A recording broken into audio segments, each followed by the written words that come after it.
জি 24 ঘন্টায় স্বাগত আপনাদের সঙ্গে আমি শুভদীপ। শুরু করছি জেলার 24। আর শুরুতেই যে খবর আপনাদের জানাবো, কালীঘাটের কাকুর অবশেষে জেল মুক্তি। মঙ্গলবার সুজয় কৃষ্ণ ভদ্রের শর্ত সাপেক্ষে জামিনের নির্দেশ দেয় হাইকোর্ট। আর আজ প্রেসিডেন্সি জেল থেকে মুক্তি পেলেন সুজয় কৃষ্ণ ভদ্র, সঙ্গে ছিলেন তার জামাই ও আইনজীবী।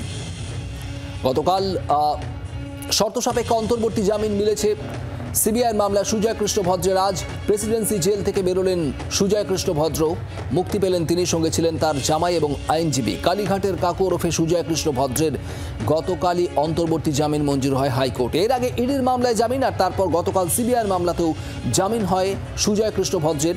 প্রেসিডেন্সি জেল থেকে বেরিয়েছেন তিনি। আজ প্রেসিডেন্সি জেল থেকে মুক্তি পেলেন সুজয় কৃষ্ণ ভদ্র, সঙ্গে ছিলেন তার জামাই এবং আইনজীবী।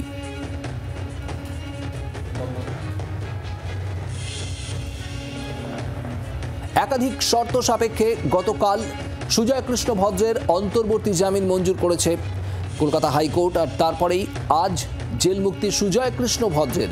সন্দীপ প্রামাণিক আমাদের প্রতিনিধি রয়েছেন আমাদের সঙ্গে। সন্দীপ, প্রেসিডেন্সি জেল থেকে বেরোলেন সুজয় কৃষ্ণ ভদ্র, কি ছবি উঠে এলো? অবশেষে আজকে 6:10 নাগাদ সুজয় কৃষ্ণ ভদ্র অর্থাৎ কালীঘাটের কাকু আলিপুর জেল থেকে বাড়ির উদ্দেশ্যে রওনা দিলেন।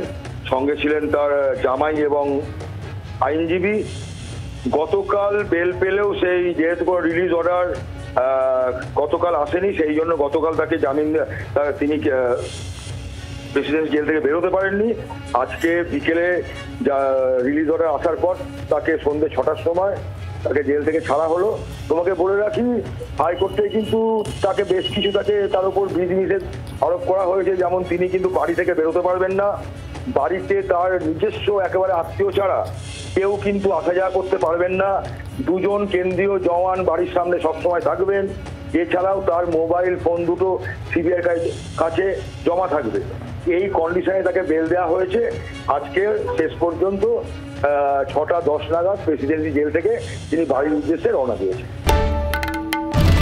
বাংলার আওয়াজ, বাঙালির আবেগ, জি 24 ঘন্টা।